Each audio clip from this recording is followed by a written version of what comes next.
I'm Sander Mangel. I'm a solutions architect. I work at my own company, Open Commerce. We're a small boutique consulting agency. So I think I do have some insights on the tough times we're talking about today. Um, and with me is Katie. Nice to be here. Thank you. Yeah, I'm Katie Wilson, Partnerships Manager and Enablement Specialist. Working with partners for a number of years now. So kind of seeing challenges both from working with them via platform side, but also directly agency side. So great to be here today. Fantastic. And we have another special guest from far away across the ocean. Noah, how are you doing? What do you mean far away? I'm right here. Howdy. Hey, thanks for having me on too, Sander and Katie. It's a good group here. Really, actually, I don't know if excited to talk about this topic is the right word. Tough times is a legit title for a conversation. So, but I think it's important to dig into. Fantastic. Well, before we get started, I do want to give a big shout out to Pushly, our sponsor for this episode.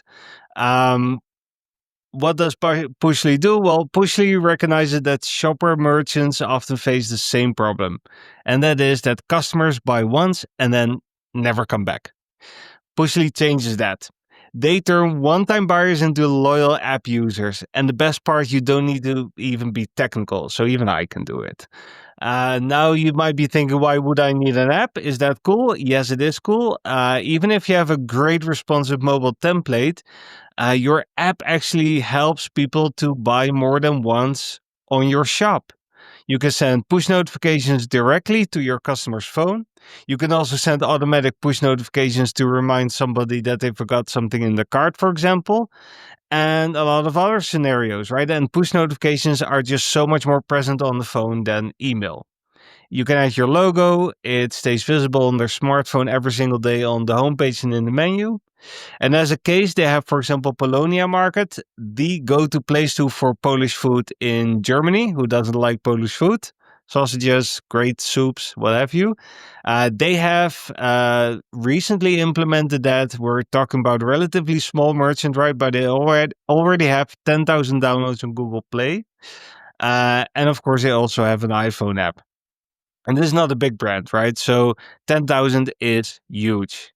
If you're interested in that, you can contact Pushly through their website. They have a book a call meeting, and they'll get right back to you.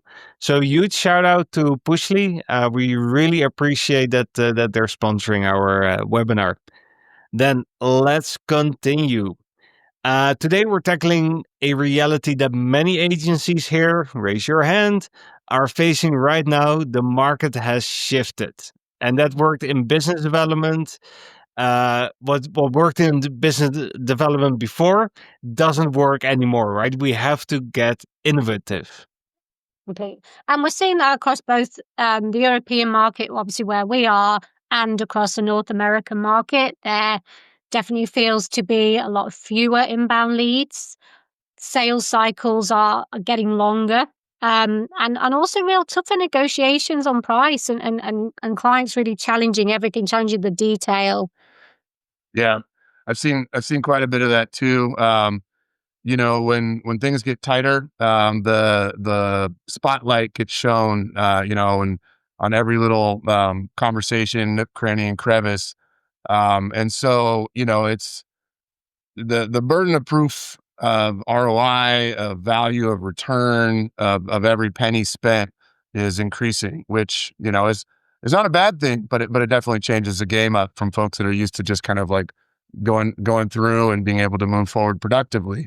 So much more time is being spent on kind of showing results, on forecasting results, on tracking on those, and really making, pixel perfect sure that, we're able to kind of show why something is working or why it's not, and justify it ahead of time, which sometimes, none of us have a crystal ball. Well, at least I don't. Maybe you two are pretty talented folks. So, but it does present some challenges, as I'm sure many other folks that are in a similar position can acknowledge. Mm-hmm. Yeah, absolutely. I think that's why today's conversation is so important and timely. I think today let's try to break it down in two major areas. First, I want to talk about how to adapt your new business strategy for today's market. Right, as an agency, where do you find your leads? And then second, how to get more value from existing clients. Because especially for me at Open Commerce, I found that, the easiest client to sell to is the one you already have. Mhm. So let's start with the challenges that agencies are facing on the new business front. Noah, from your perspective at Above the Fray, what major shifts have you seen in the sales landscape over the past year or two? None whatsoever. It's been basically the same as it ever has been. So yeah, no. Peachy. Sometimes some gallows humor helps in these times, but yeah, I mean, I think over and really, this has been about a half decade, really since the pandemic. There was some unprecedented times. Things started shifting and changing. And I think the sort of I don't want to go as far as the rug being pulled out from underneath our feet, but the sand's definitely shifting beneath our feet. And especially over the last year, with a lot of the sort of global economic uncertainty that's going on and sort of moving targets that we all have to try to adjust to currently. And also just some of the sort of like the long tail kind of whiplash from what happened in 2020, 2021, Yeah. is finally starting to really come back around. So, um, back to what we were talking about earlier, a lot of the folks that we talked to, that are coming in new that we haven't spoken to before are have sort of this idea in their head that's been pushed by some platforms and some things like Amazon and things like that. Like there's an easy button, there's a quick, easy way to do everything. That which isn't a terrible thing. I think as an agency owner, we should always be kept on our toes to find more efficient, more effective ways of doing things. But it needs to be realistic. And sometimes when you have these unrealistic expectations walking in, we're left to kind of figure out where is the common ground? How do we educate? At the same time, we're trying to keep our business afloat because we can't just simply be educating for free. The game is to be sold, not to be told. Right. So like, we can't keep the roof over our head and continue to do that education if we don't have new business coming in. So I think, that's the sort of the longer tail on that education piece has been something that we've been trying to grapple with as an agency. Spending the time to, have folks go out there. And sometimes that means they might come back a year or two later because they have to go out there into the rest of the world and say, oh, whatever, Above the Fray was telling us in this sort of pre-sales conversation, we don't necessarily know that's real. So we go out there and we got to test it. We got to touch the stove and burn ourselves. And a lot of times they're spending more time and more money just to kind of find out what we were trying to tell them in the first place. But Yeah. that's a learning process. And, sometimes you can't avoid that. Yeah, we're seeing that here too. A combination, I think, of fewer leads, but also to your point, a much longer evaluation decision making process. I think where we found like previously where projects would have been greenlit like relatively quickly, there's definitely now multiple stakeholders are getting involved, scrutinizing it, as you say, protracting it, going out, coming back. Um, and it's only right, I guess, to have a higher emphasis on ROI, business justification, but it is certainly taking a lot longer to be able to do that and then win those new projects. That's what we're seeing over here. Yeah, and it really feels like we've shifted more from a seller's to a buyer's market, right? And that's really affecting how pricing negotiations are playing out as well. I mean, I'm seeing it on a day-to-day basis. People are negotiating more confidently. Really, it's a race to the bottom. They want to get the best deal out there. And that is challenging. I mean, how are you adapting to that at Above the Fray, Noah?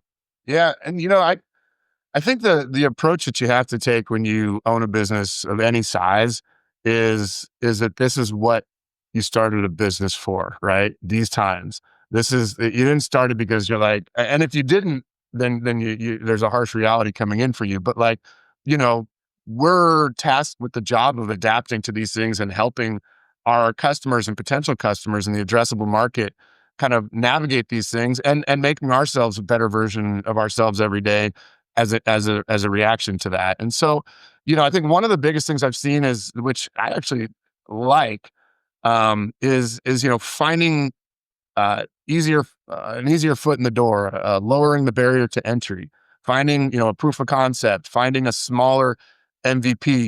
You take the traditional MVP and then you chop it by 20, and then you take one of those 20, and that's the new MVP. And so really helping the internal stakeholders at the organizations and companies, the merchants that we're working with, prove it out to the rest of their folks. Because you got to break down where this is coming from. And a lot of times, depending on the size of the business you're working with, everybody has pressures from their boss or their colleagues to, that's why they're pressing us for this ROI. That's why they can't just sign off on these larger, more expensive, time consuming projects. And so we have to cater to their needs and what they can do internally. So we help them prove their case out to the rest of their internal stakeholders.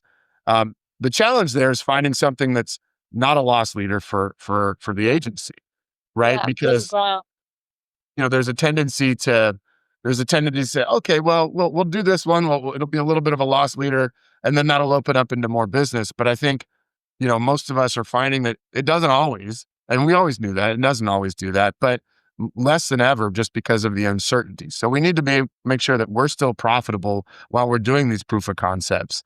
And that's a challenge, obviously. Sometimes it seems like a movable force against an irresistible object or whatever that whole, it's there is definitely some inherent conflict there that we have to mitigate. I definitely think flexibility in some of those commercial models is obviously really important. From the role that I play in the partnerships, I've definitely seen a lot more agencies offer things like starter packages, certainly as a way to sort of lower that initial commitment barrier and then going on to expand that relationship once they've proven that initial value. Sandra, I guess in your role from Open Commerce, like what is it that you're seeing with agencies in terms of like effective sales strategies? Yeah, I think the most successful agencies I'm working with have shifted more to a service-led approach, right? Much more consultative, much more outcome-based, much less, hey, here's a Shopware shop. This is what we do for you. Good luck with that. Throw it over the fence and run with it, right? It's much more trying to add value by advising the customer, training them up, making sure they know how to leverage this new tool. They're leading conversations with business impact, right? Rather than with here's your deliverable, here's your Klaviyo integration. It's really focused on this is how you are gonna achieve your next quarter's KPIs. So, for example, instead of selling a website rebuild, they're selling a conversion rate improvement program, right? Something like that. And that's a very broad and vague term, but I think it that just feels better to the client because they're buying something tangible instead of some, bytes and code and what have you that may or may not add value. And for us, we found, especially also that partnerships are actually becoming a vital part of our new business driver. And I know, Katie, that that is your forte. How should agents be thinking about platforms as solution partnerships in this market? Can you share any thoughts? Many. But it's a great question. And I think that from my point of view, there's often a misconception that platform partnerships are primarily about referral leads, right? While referrals do happen, and they do, the real value, especially in tough market conditions that we're talking about now, I think comes from several other areas. So firstly, you've got partnerships that give you enhanced credibility. So being a certified partner of those major platforms will always instantly elevate your positioning in what could be competitive situations. You've also got partnerships that provide access to quite specialized knowledge and often resources that can help you to differentiate. So example would be you get access alpha beta to new features, often to roadmap that's coming out, direct support oftentimes from the platform's technical team. So that will give you an advantage. And you, with regards to marketing, you really don't want to underestimate the value of that. If you can do co-marketing opportunities, that can really help you to significantly like enhance and expand your reach and your visibility. So certainly having and leveraging your partnerships can make a real difference. Yeah, I love that you're calling that out, that it's not just a lead machine. Um, it very much is about, co-marketing, putting in the work together. Yeah. That's what we're finding as well. Like there's no partner that's just throwing leads at us, right? It's hard work. It's showing your value, and then they kind of latch on to that and they start to introduce you. Uh, Noah, for you at Above the Fray, same story. Yeah, when Katie, when you mentioned sort of the providing sort of the proof points or, legitimizing. I mean, I think about, the world that we do online reviews and things like that. I mean, all of us, when we buy something or even when we're booking and, Airbnb or whatever, like we always want to look at the reviews, right? And so we don't want to take the person's word for it that we're buying from or whatever. And it's the same for us as an agency. Of course, we're going to say that we're the next best thing since sliced bread. But, if our partners can say that for us too, that's more of a proof positive. So that is a huge advantage of partnerships. I think there's three different, all of us know there's kind of the platform partners, there's technology providers, and there's, solutions integrators. Um, and it's interesting too. I've also seen the solutions integrators come towards more of sort of a rising tide, which is encouraging because oftentimes in tough times it can be more of a crabs in a barrel mentality. At least there's a propensity to kind of shift towards that, and I think it's really important too as kind of fellow agencies that are out there globally. We're all facing similar challenges. More often than not, our competition is not each other. It's inaction. It is indecision. It's just the not we're losing out to somebody, not to a merchant that just decides not to do something versus a merchant that chooses one over the other. And so things like this are helpful even to compare notes. But the everything that you mentioned is spot on as far as leveraging the partnerships. You don't go there like, I think of was Dave Chappelle in the one movie where he's like, you got any more of those leads? Like Phoenix, like that's kind of the old way of doing it. And I think that turns everybody off at this point. We got to go out there, and understand how we can provide more shared value to our shared interests.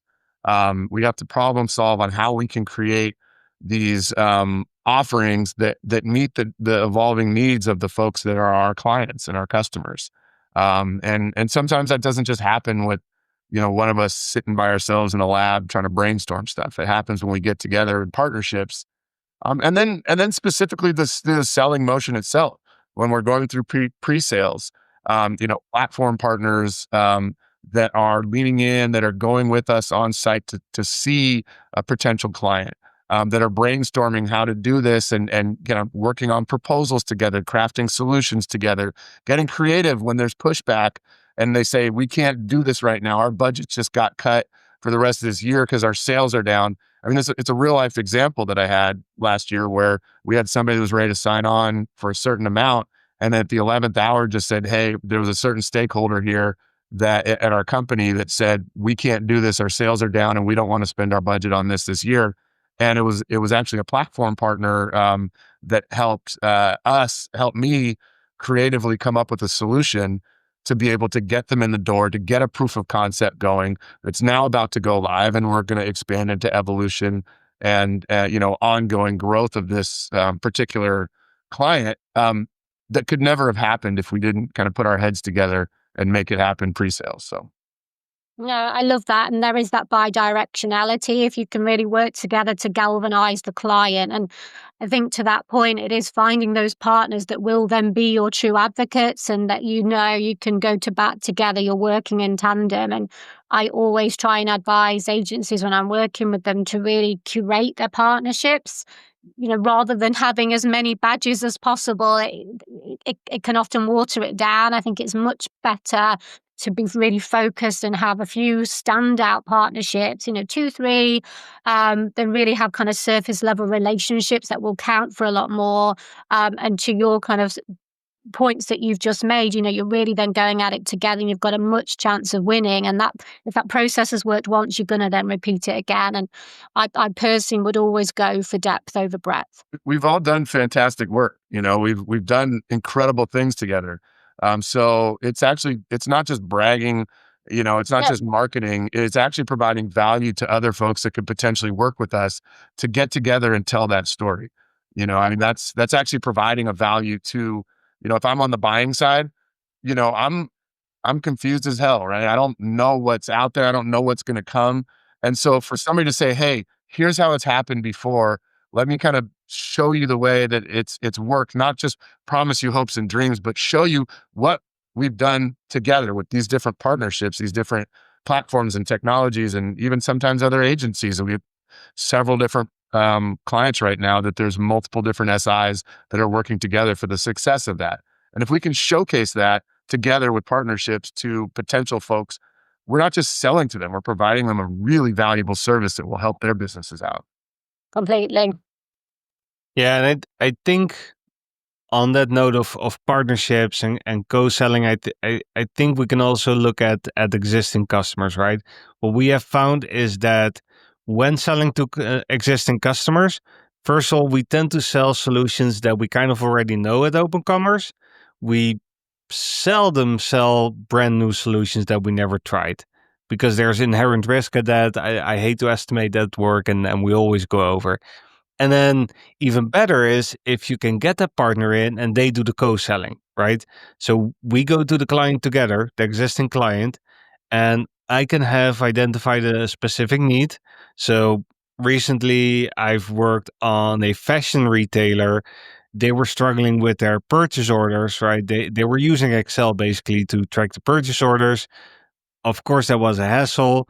So we ended up going with Inventory Planner, which is a great tool for inventory management, especially for the retail. I think they're very good at that.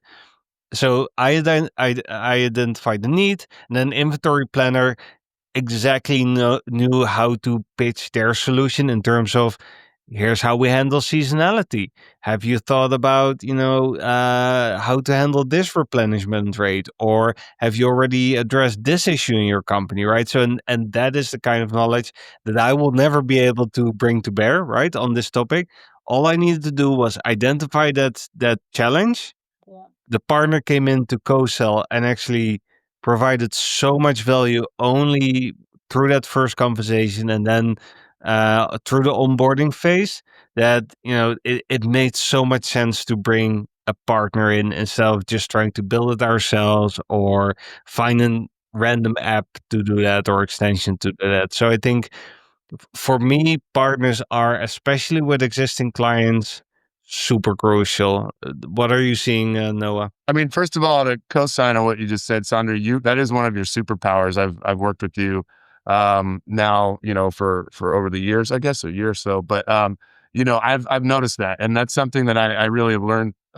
Even I've always known the importance of, but you're none of us can be everything, and none of us want to be everything. We need to be focused and finite in where our expertise is and what we do. And as a digital consultancy, as you mentioned, we need, SI agencies need to be more consultative because that's how you show the results. That's how you show the roadmap and prove it out. But by the same token, we can't have expertise in every single pocket of this digital, universe that we live in. It's physical impossibility. I don't know. Maybe there's somebody out there. But so that's where you bring it. You just have to know the right folks that can help solve that.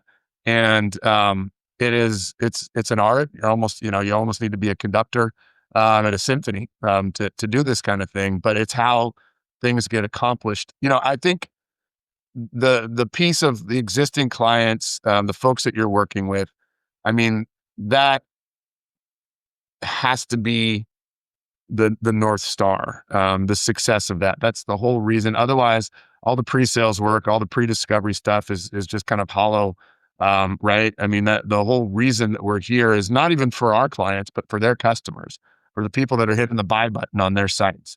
So it's not even about them; it's about their customers, and who are, or if they're B2B, maybe it's not the buy button, but who's engaging with what we're building for them. So um, that doesn't happen overnight.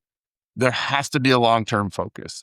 That's the only way it works, and I think that perspective provides value to everybody involved. And that's why it's okay to start off, with smaller proof of concepts. It's okay to, test the waters with different things. It's, as far as like smaller engagements. But in order to provide that long-term, that ROI that they're looking for and to be a true consultant, that's not something you can do when you build a website. It's not like, yeah, let me go buy that, like racetrack off the shelf for my 7-year-old, and then he's got that forever until it breaks. This is a living, breathing, organic thing that we're trying to do with the folks that we're working with. And so, the long-term relationships have to be in place. I've seen other relationships where we've worked with folks that have such a short-term focus, and I'm sure y'all have seen this too. And they're like, after month 1, after month 2, they're like, well, we haven't seen the demonstrated ROI. Where's my 10x return and stuff like that? Yeah. And you do all the expectation setting up front. And sometimes when there's tough times on the merchant side or the manufacturer side, they're just operating under human tendencies too, right? They're feeling anxiety and pressure. And it doesn't matter how much you've said, hey, this is going to take 3-6 months to, to start seeing this. Here's the milestones that we'll recheck. Here's the reports. So you're dealing with a lot of that anxiety on coming from all angles. And that's why just setting the expectations up front of the long-term relationship, but also breaking that down into digestible sort of short-term goals and milestones along the way is super critical to maintaining that. Yeah. Yeah, And maybe. sorry. Sorry, but maybe to your point, no, because what you said really triggered me. Because yes, on the one hand, we're looking for a longer term relationship, right, from our merchants, but at the same time, for a lot of agencies, and Katie, you're gonna love this one. For a lot of agencies, the definition of a long term relationship is you keep paying me every month to do updates and bug fixes, right? There's no value add for the merchant there, right? I'm literally just paying year in and year out for updates, and that's it. And for the patches that are being rolled out. And I think that is why it's so specific to also broaden the offering that you have, right? Because at some point it gets a little bit boring to get another invoice for, the latest Shopware 6.7 update or some patch, which I mean, is super important, but if that's all the value you can deliver, right, you're a one trick pony. And guess what? Those tend to get rotated out with companies. Mm-hmm. Completely. I mean, from my perspective, I think the way to kind of combat that is to really look to expand in ways that are going to leverage your existing expertise and client relationships rather than just trying to become that full service agency overnight. So, for example, if you're already building e-commerce sites for retailers, adding in conversion rate optimization, or in Europe, we're seeing a lot of additions of adding in like email marketing automation services. That's a really natural extension. It's quite an organic way to bring those services in, and they can, oftentimes help some of those adjacent problems for those same client contacts. And I think it's also worth noting that expansion, it doesn't always need to be delivered entirely in-house. We are seeing a lot more agencies that are developing strategic partnerships with complementary service providers so they can maintain the client relationship, but also bringing in more of that specialized expertise. No, I mean, I'm curious about how you're handling like price increases with existing clients, especially, I guess, locality for you, and also given like inflation pressures that many agencies are facing. How are you tackling that? You mean like price increases on their end Yeah. for goods and things like that? Yeah.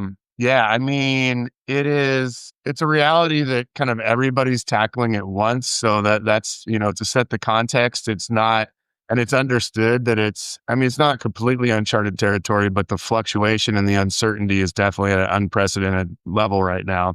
And I feel like there's a certain amount of, we're all in this together. We're working with other, entrepreneurs, business owners, business leaders, and kind of, it's everybody's swirling around the same toilet bowl. So there's a little bit of acknowledgement of that. So that helps. Um, I think that, getting creative on how we can do things that aren't as costly for them up front so they can prove out that ROI internally, back to what we were saying earlier, is probably going to be one of the most important pieces of it. Also back to some of what Sandra was mentioning prior to that, having and you were too, Katie, having the diversification of offerings has helped us out as an agency because but it's always a delicate balance, right? You can't, like to what I was saying earlier, you can't be everything to everybody. You can't be an expert in everything, but you also want to be able to, have eggs in multiple baskets, and not just for yourself as an organization, but for the folks that we work with. I mean, I'll just, because I know us, I can use ourselves as an anecdote, but I wanted to build out a digital marketing team that does SEO and PPC and email marketing and things like that. And Aaron and my business partner, was like, slow your roll when we first started, almost a decade ago. Actually, it's our 8-year anniversary coming up here in a month.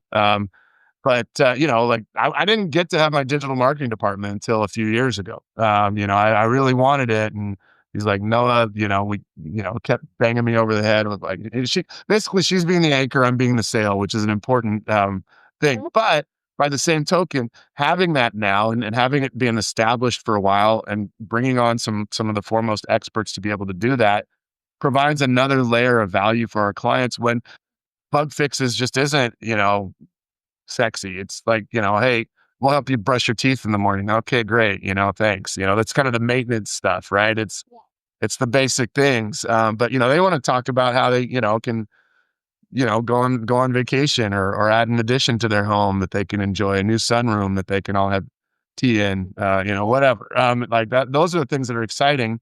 And those are the things that are providing ROI for their business, that are helping it grow, evolve, or at a minimum, just helping it tread water as we get through this. Cause a lot of businesses are in that place right now where they're like, all right, we need to batten down the hatches and wait this out. But they've been waiting it out for a long time. And they finally like, oh gosh, what's going on up there on the earth? We have to get out of this, safe room that we've locked ourselves into. And so we can kind of help them kind of like poke their heads out, be that periscope that kind of looks around and, before they actually have to jump all the way out and see if it's still a toxic, nuclear wasteland or whatever. I don't mean to get too apocalyptic, but that is some of the approach that some folks are having in business right now. And so helping them sort of test the waters in different ways and through some of these extra services. Again, you can't be everything to everybody. So a lot of times that also means even when you have a digital marketing department, we still can't do all the different aspects of it. So we have partnerships with folks that specialize in different areas, tools that do certain things that we can then leverage on our clients' behalf. And all of those take time and investment in the relationship vetting. If we're bringing somebody to the table to our clients, we better be sure that, that they have a good track record. And usually the only way to have done that is to actually get some dirt under your fingernails together. And sometimes that means trial and error on our part, on the agencies. We don't always make the right choices in partnerships, and then we got to keep that and own that, and then and evolve. So no real silver bullets. And you can't diversify everywhere. But I do think that having options both in-house and externally that you can bring to bear is where we're going to continue to provide value to the shared interests. Yeah, absolutely. I think for us it's been the same.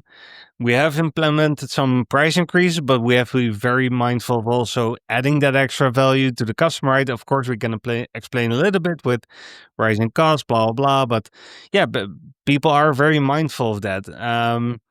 So we try to really stress that we do deliver value. Some of the service that we done, where we used to do a 3-day discovery or like a full day discovery, we now try to do it in 2 days or half day, right?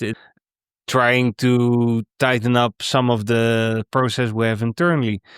And I think in some relationships, you also just have to, you know, grandfather them in on lower rates and just focus on that lifetime value, right? I much rather make a little less per hour, but then have a relationship for the next 2 or 3 years. I think that Mhm. ultimately it saves on business development and all of that. So it's it's a delicate balance, as you said, Noah. We're coming up on time. Let's do a small rapid fire round before we close off. Um, like some hot tips from both of you. Let's start with new business development. Katie. I think a top consideration would be really for agencies to take a hard look at their differentiation. It's quite a crowded market. So I do think being known for something specific or some kind of specialization is becoming more and more crucial. Now that could be a vertical that you're focused on. It could be a particular technology expertise or even like a methodology that you use internally. But I think whatever that may be or whatever you develop that to be, I think you need to make sure you're articulating that and why you're specifically the best choice for that, for whether that's for the client, for the problem, or even for the partner to really understand that. So for me, looking at your point of differentiation. Yeah, I love that. And for maximizing value from existing clients, Noah? Well, actually, I wanted to just to kind of go a little further down the funnel on what Katie was saying. You're kind of talking sort of like the awareness and the initial engagement and how you get out there. I think a tip that has been really useful for me that hopefully other agencies can, other folks, sellers and solutions strategists can use for new clients is, once you are in those conversations with them, just hone in on the biggest business problem that they have that they're identifying and just look to solve that first when and I know that sounds super basic and straightforward and we've all said it, but more than ever, it's critical right now. And more than just honing in on that, but make sure that they understand that, help them see that, look, you're going to think there's 100 things you need to solve right now.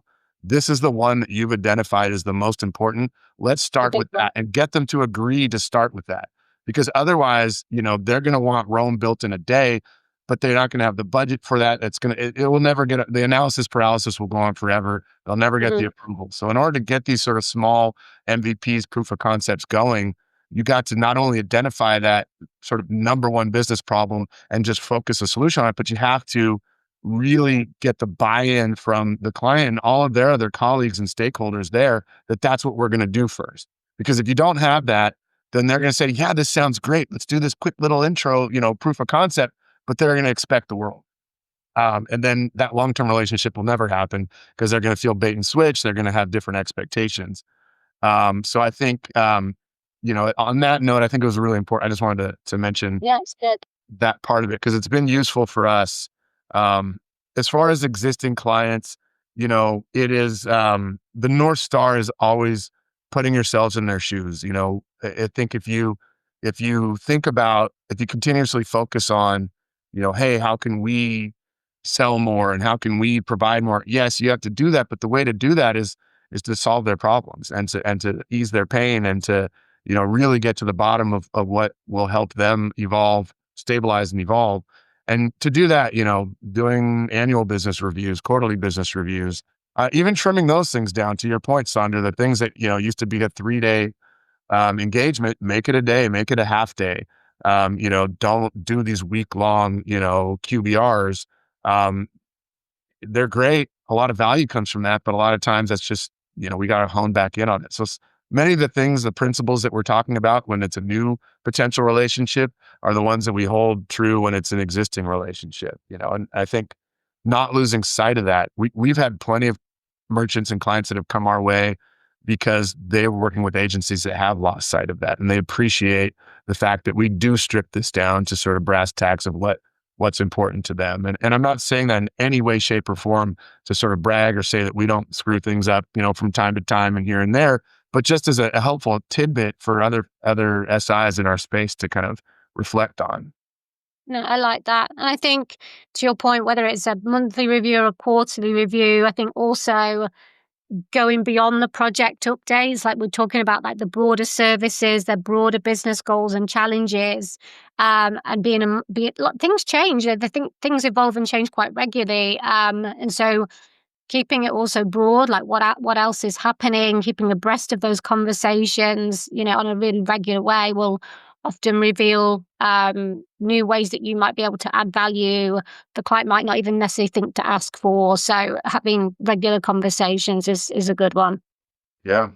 Check in, just be human. Yeah. Talk to each other, right? Like, understand them on a level that's not just transactional every time. I mean, like really get to know them and have that ongoing dialogue. I think that's been really great for me. I'm not on the day to day with our clients, but I have periodic check-ins, and sometimes it's just not all about the day to day stuff, but it's about overarching larger things, what's going on with people's families and lives and jobs, and waxing poetic on some of these tough times that we're all facing. So on that note, I did want to give a quick, shout out to something that gets overlooked, and, it is Mental Health Awareness Month.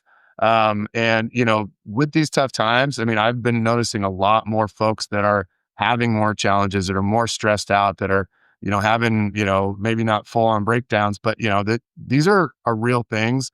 And, as agency owners, as business owners, we need to be mindful of that, and mindful of each other, and making sure that, you can't provide value to anybody if you don't have yourself in order first. So I think, it's important. We're instituting some stuff, for our team for, physical, fitness and mental health, over these next weeks and to come. And I think, doing it for ourselves as well, I think is hypercritical. And it kind of is sort of an elephant in the room, and we're talking about the strategies and tactics and things like that we can help through tough times. But all of that is moot if we don't take care of ourselves. And so, get up a half hour earlier and just walk around the block if you normally just get up and get screen time right away, like whatever, do something to do it, find online therapy if there's not one that's not a therapist near you or somebody that, but it's back to the maintenance piece of it. It's brushing your teeth, but just kind of brushing your mind and soul and body. And it's super important. And that's what underlies all of this that we're talking. I 100% agree. For me, my daily walk or going for a run is what literally keeps me sane at some time. So I think that's a good note to end on. We're coming up on the hour. We went a little bit over. We started a little bit late. Unfortunately, we don't have a lot of time for questions.